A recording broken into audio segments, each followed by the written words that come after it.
அது மூலமாக தான் எங்கள் இது வளர்ந்தது அப்படின்னு.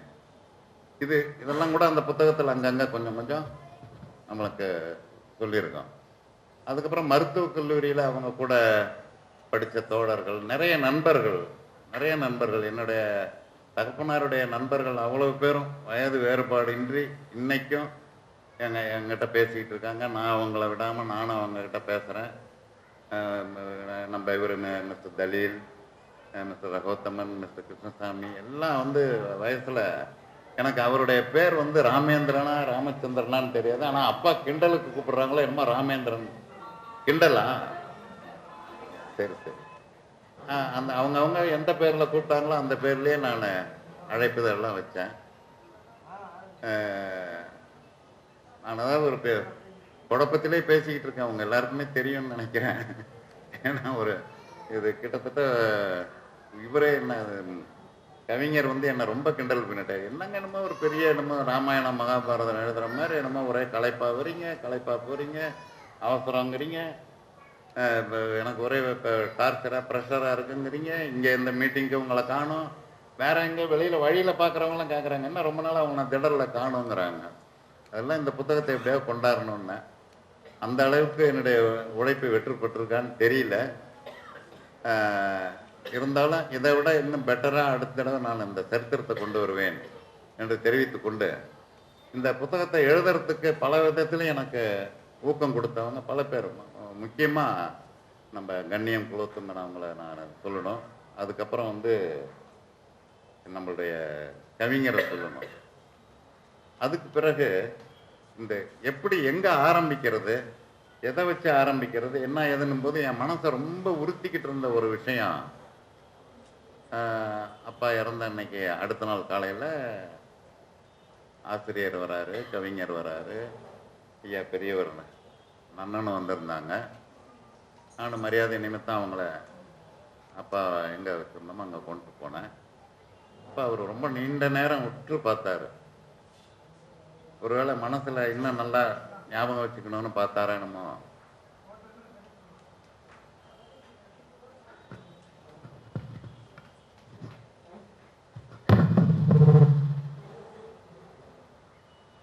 உங்களுக்கெல்லாம் ஒன்றும் தெரியாது, இவரை பற்றி உங்களுக்கெல்லாம் ஒன்றுமே தெரியாது. அது அவர் வார்த்தையில், அவர் வாயிலிருந்து வரக்கூடிய வார்த்தைகள் ஒன்றுக்கும் அர்த்தம் உண்டு. நீங்கள் தொடர்ந்து அவருடைய வகுப்புகள் தொலைக்காட்சியில் அதில் இதெல்லாம் பார்த்தீங்கன்னா அனாவசியமான வார்த்தைகள் அதெல்லாம் இருக்காது. ஒவ்வொரு வார்த்தைக்கும் ஆழமான அர்த்தம் உண்டு. அதுக்கப்புறம் நிறைய பேர் சொன்ன தகவல்கள் இதெல்லாம் எனக்கு உண்மையிலே பிரமிப்பாக இருந்தது. நான் என்னுடைய தந்தையார் அப்படிங்கிறதுக்காக நான் சொல்லலை. அதை நான் சொன்னால் அது வந்து வேணும்னே சொல்கிறாங்கன்னு இப்போ அடுத்தவங்க நினச்சாலும் நினச்சிக்கிட்டு நான் சொல்கிறேன்.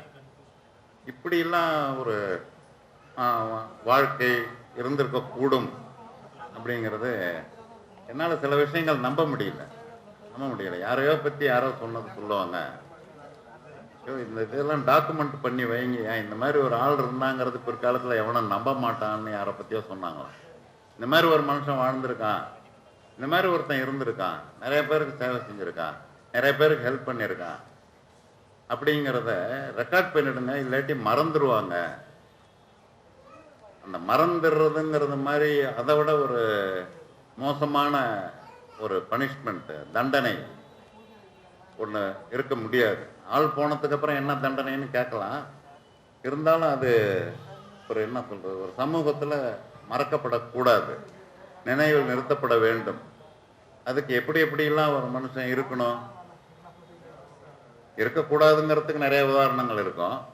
எப்படி இருக்கணும் அப்படிங்கிறத ரொம்ப எளிமையாக ஒன்றும் அவங்க வந்து நான் ரொம்ப ஃபிலசாபிக்கலாகவும் ரிசர்ச் ஓரியன்டாகவும் அவங்கள பற்றி நான் நினச்சி பார்க்கும்போது இன்னும் ரொம்ப டீப்பாக டிவோட்டடாக ரொம்ப கஷ்டப்பட்டுலாம் அவங்க அப்படி இல்லை. அவங்க கேஷுவலாக, அவங்க நேச்சரே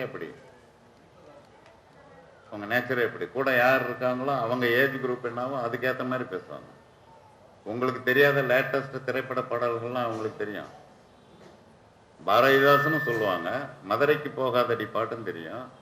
இன்னொன்று என்ன, அண்ணா நகர் ஆண்டாள், ராயப்பேட்டை நர்ஸு பேர் மேரின்னு ஒரு பாட்டு.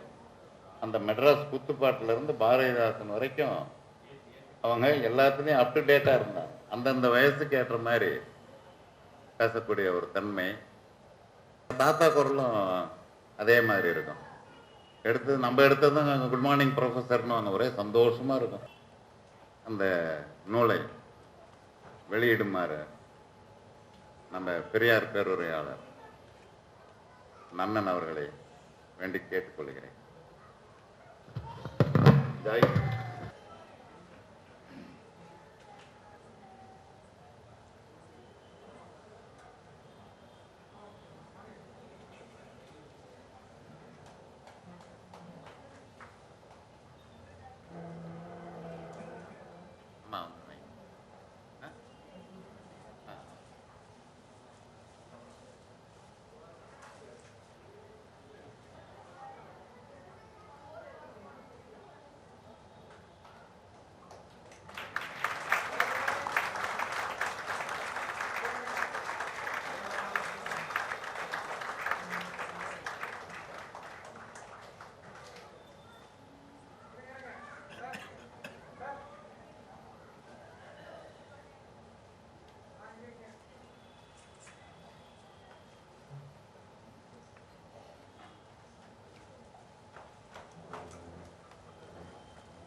இது எங்களுடைய தகப்பனார் பிறந்த கிராமத்திலிருந்து வந்திருக்கின்ற எங்களுடைய உறவுகளுக்கு இந்த நூலை எழுதுவதற்கு பல விதத்திலும் எனக்கு உறுதுணையாக இருந்த திரு மாதவன் அவர்களை இந்த நூலை எங்களது மக்களுக்கு வழங்குமாறு கேட்டுக்கொள்கிறேன்.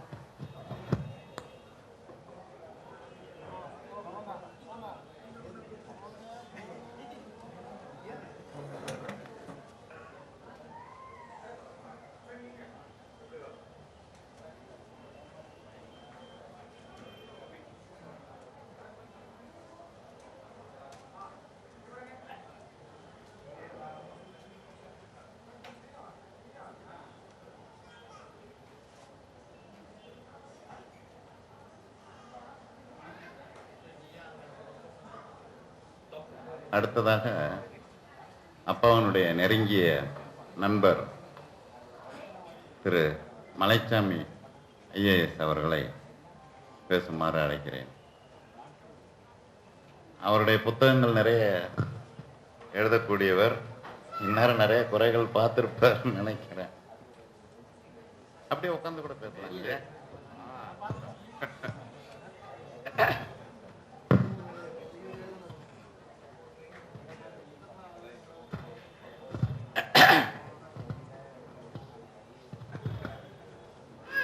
இன்றைய நல் விழாவினுடைய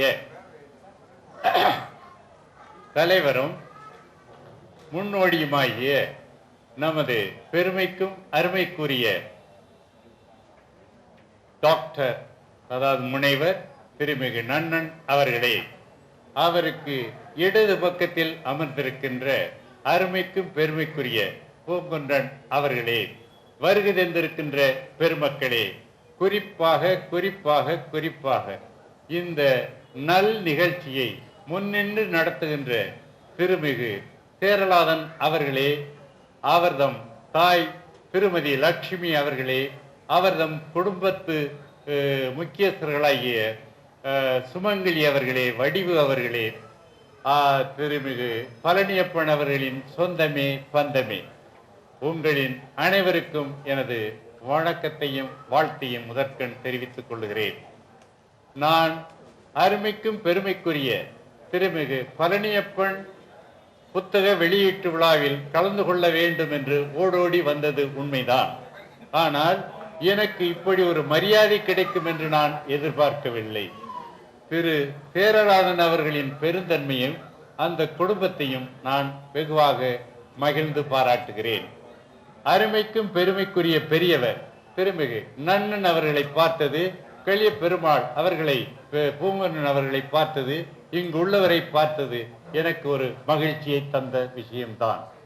குறிப்பாக தமிழகத்தில், அதுவும் இந்திய பெருநாட்டில் அகில உலக ரீதியில் நாம் பார்த்தால் அங்குள்ள ஒன்றுக்கும் இங்குள்ள ஒன்றுக்கும் ஒரு பெரு வித்தியாசம் என்னவென்றால், இங்கே உள்ள இந்த குடும்ப பாந்தம், இந்த பாசம், இந்த பற்று இந்திய நாட்டில், அதிலும் குறிப்பாக தமிழ்நாட்டில் இருப்பதை போன்று ஏனைய இடங்களில் இல்லை இல்லை இல்லை. ஆகக்கூடி அயல் நாடுகளில் நான் போட்டியிடுகின்ற அளவுக்கு நம்முடைய குடும்ப பாரம்பரியம், பிடிப்பு நம்மிடத்திலே அதிகமாக இருக்கிறது என்று சொல்வதற்கு ஒரு எடுத்துக்காட்டு தான் இன்றைய நல்விழா. பெருமைக்கும் அருமைக்குரிய பழனியப்பன் அவர்கள் இறந்த பிறகும் கூட, மறைந்த பிறகும் கூட, அந்த குடும்பத்தை சார்ந்த நாங்கள் அதை விடமாட்டோம், நினைவாற்றலை வைத்திருப்போம், எங்கள் நெஞ்சத்தில் நிறைந்திருந்த அந்த பெருமகனை நினைப்போம் என்பதை எடுத்து காட்டுவதற்காக இன்றைக்கு இந்த நல் நிகழ்ச்சியை நடத்தி இருக்கிறார்கள். என்னை பொறுத்தவரையில் எங்கே பார்க்கிறேன், ஓய்வு பெற்ற IAS அதிகாரிகள் வந்திருக்கிறார்கள், ஓய்வு பெற்ற நிர்வாகத்தில் முழு பொறுப்பு வைத்தவர்கள் வந்திருக்கிறார்கள், அரும்பெரும் மருத்துவர்கள் வந்திருக்கிறார்கள், நல்லவர்கள் வந்திருக்கிறார்கள், வல்லவர்கள் வந்திருக்கிறார்கள், கருத்துக்கும் கனிவுக்கும் பெயர் போன பெருமக்கள் எல்லாம் வந்திருக்கிறார்கள். இவர்கள் எல்லாம் ஒருங்கிணைத்த நமது சேரலாதன் அவர் குடும்பத்தை பாராட்ட வேண்டும். குறிப்பாக சொல்ல வேண்டுமானால், எத்தனை பேர் வந்திருக்கிறார்கள் என்பதை கூட, எப்படிப்பட்டவர்கள் வந்திருக்கிறார்கள் என்று நினைத்து பார்க்கின்ற போது நமக்கு மெத்த மகிழ்ச்சியாக இருக்கிறது. ஆக இதை அலங்காரமாக சொல்ல வேண்டுமானால், வேள்விழி போதாதா வீரர்களை வீழ்த்த, அவைகளுக்கு அஞ்சனம் தீட்டப்பட்டால், அலைகளை வம்புக்கிழுக்கும் அழகிய கூந்தல் அதிலே முல்லை சரம் தொடுக்க பெற்றாள், முத்தாரம் ஒன்றே அவளது கழுத்தை அலங்கரிக்க போதும், ஆனால் அதிலே வைர மாலையும் தொங்க விடப்பட்டாள், பாலில் சர்க்கரை கலந்தால் பலா தேனிலே தோய்த்தெடுக்க பெற்றாள், எவ்வளவு நன்றாக இருக்குமோ அதை போல அருமைக்கும் பெருமைக்குரிய ஒரு மனிதரை அறிமுகப்படுத்துகின்ற இந்த விழாவை அழகாக, எடுப்பாக, துடுப்பாக நடத்தி கொண்டிருக்கின்ற திருமதி பழனியப்பன் அவர்களுக்கும், திரு சேரலாதன் அவர்களுக்கும், சுமங்கலி அவர்களுக்கும், வடிவு அவர்களுக்கும், அந்த குடும்பத்தை சார்ந்த நல்லவர்களுக்கும் வல்லவர்களுக்கும், குறிப்பாக இங்கே மேடையிலே அமர்ந்து பெருமை சேர்த்துக் கொண்டிருக்கின்ற இந்த அறிஞர்களுக்கும் எவ்வளவு வாழ்த்து சொன்னாலும், எவ்வளவு வணங்கி சொன்னாலும் போதாது என்றே நான் நினைக்கிறேன். அந்த அளவுக்கு இன்றைக்கு இதை செய்திருக்கிறார்கள். என்னை பொறுத்தவரையில் நான் திரு சேரலாதனை போல நீண்ட நெடிய நேரம் உங்களிடத்திலே சொல்வதற்கு என்னிடம் கருத்தும் கிடையாது. உங்களுடைய காலத்தின் அருமையும் எனக்கு தெரியும். சுருக்கென்று முடிந்தால் சுவைபட சொல்லிவிட்டு நான் இன்னும் சில நிமிடங்களில் உங்களிடமிருந்து விடைபெறுவேன் என்ற நல்ல செய்தியை உங்களிடத்திலே முதலில் சொல்லிக் கொள்ளுகிறேன். இங்கே அருமைக்கும் பெருமைக்குரிய நமது தசரதன் அவர்கள் இங்கே வந்திருக்கிறார்கள், திரு தலீல் அவர்கள் வந்திருக்கிறார்கள். இவர்கள் மட்டுமா வந்திருக்கிறார்கள்? இது எதற்காக சொல்ல வேண்டும் என்றால், அவர்கள் இன்றைக்கு என்னை பார்த்தபோது விரைவில் செல்ல வேண்டும், நாம் அந்த நிகழ்ச்சிக்கு போக வேண்டும், போவோம் என்று சொன்னேன். இல்லை, டாக்டர் பழனியப்பன் அவர்கள் நேர கட்டுப்பாடு தெரிந்தவர், முக்கியத்துவம் தெரிந்தவர். ஆகவே உடனே போக வேண்டும் என்று என்னை தட்டி கொடுத்து கூட்டிக் கொண்டு வந்தார்கள். அதிலிருந்து என்ன தெரிகிறது என்றால், இந்த கூட்டத்திற்கு காலாகாலத்தில் 6 மணிக்கு வந்துவிட வேண்டும். காரணம், அது பழனியப்பன் அவர்களுக்கு செய்கின்ற சேவை என்கின்ற பாணியில் நான் இங்கே வந்துவிட்டேன். மொத்தத்தில் நான் சுருக்கமாக சொல்ல வேண்டியது என்னவென்றால், திரு டாக்டர் பழனியப்பன் அவர்களை ஏறத்தாழ 30 ஆண்டுகளுக்கு மேலாக எனக்கு தெரியும். அப்படியானால் எப்படி தெரியும்? நான் என் மனைவியை அவரிடம் காட்டி கொண்டு போய் கொடுத்த ஒரு பேஷண்ட்டுக்கு உதவியாக, அதாவது ஒரு நோயினுடைய பிரச்சனைக்கு உரியவர்களுக்கு கூட வந்தவனாக கொடுத்தேன். என்னை பொறுத்தவரையில் மன்னிப்பார்கள் என்று நினைக்கிறேன். இன்றைக்கு மருத்துவம் செய்கின்ற டாக்டர்கள் மருத்துவத் துறையில் உள்ளவர்கள் என்னை மன்னிப்பார்களே என்றால் என்ன சொல்ல விளைகிறேன் என்றால், இதை ஒரு கமர்ஷியல் அவுட்லுக் என்று சொல்லக்கூடிய அளவுக்கு வியாபார நோக்கத்தில் செய்து கொண்டிருக்கிறார்கள். இதுதான் இன்றைக்கு பலருடைய பிரச்சனை. யார் எதற்கு போனாலும் எதையாவது எழுதி கொடுப்பது அல்லது எதையாவது செய்ய சொல்லுவது, இப்படி செய் அப்படி செய்ய, இந்த பணத்தை புரட்டுகின்ற கெட்டிக்காரத்தனத்தை ஒரு வியாபார கண்ணோடு செய்கின்ற இந்த காலத்தில் அதற்கு மாறுபாடாக வேறுபாடாக இருந்தவர் டாக்டர் பழனியப்பன். எதை செய்தாலும் சரியாக செய்வேன், அதுவும் குறிப்பாக செய்வேன், அதிலும் நிம்மதியாக செய்வேன், செய்யும் தொழிலே எனக்கு தெய்வம் என்கின்ற பாணியில் அவர் செயல்பட்டார் என்பதற்கு நிறைய நேரம் சொல்லிக் கொண்டிருக்க முடியும். ஆனால் நான் அதை செய்ய போவதில்லை. என் மனைவிக்கு மருத்துவத்தில், அதாவது குழந்தை, அது என்னது, கைனகாலஜி, அதுக்கு மகளிர் மருத்துவம், அந்த மருத்துவத்தை காட்டுவதற்கு என் மனைவியினுடைய பிரச்சனையை கொண்டு சொன்னேன். அப்போது சில நிமிடங்களில் அதை பரிசீலித்து அதன் பிறகு என்ன செய்தார் என்றால் ஆபரேஷனும் செய்ய சொல்லிவிட்டார். அவருடைய நோக்கம் என்னவென்றால், நம்மிடத்திலே வருகின்றவர்கள் எத்தனை பிரச்சனையை சந்திக்க வேண்டியது இருக்கும் என்பதை அவர் கணவரை கொண்டு தன் வேலையை செய்வது மட்டுமல்ல, அந்த நோயாளிக்கு என்ன எதிர்காலத்தில் செய்ய வேண்டும் என்பதை உணர்ந்து அதற்கு எது சரியாக செய்ய வேண்டுமோ இதை செய்துவிட்டு என்ன சொல்ல விரும்புகிறேன் என்றால், it is the capability of any lawyer or a professional to make any friend as a potential client or a patient, and any patient or a potential client or a patient to make a potential friend. அதாவது கெட்டிக்காரத்தனமான நோக்கம் என்னவென்றால், தன்னிடம் வருகின்ற நோயாளி பிரச்சனைகளை உரியவர்களை தன்னுடைய நண்பர்களாக ஆக்கிக் கொள்வது, அதே நேரத்தில் நண்பர்களாக வருகின்றவர்களை கூட பேஷண்ட்டுகளாக அல்லது கிளைண்ட்டுகளாக ஆக்கி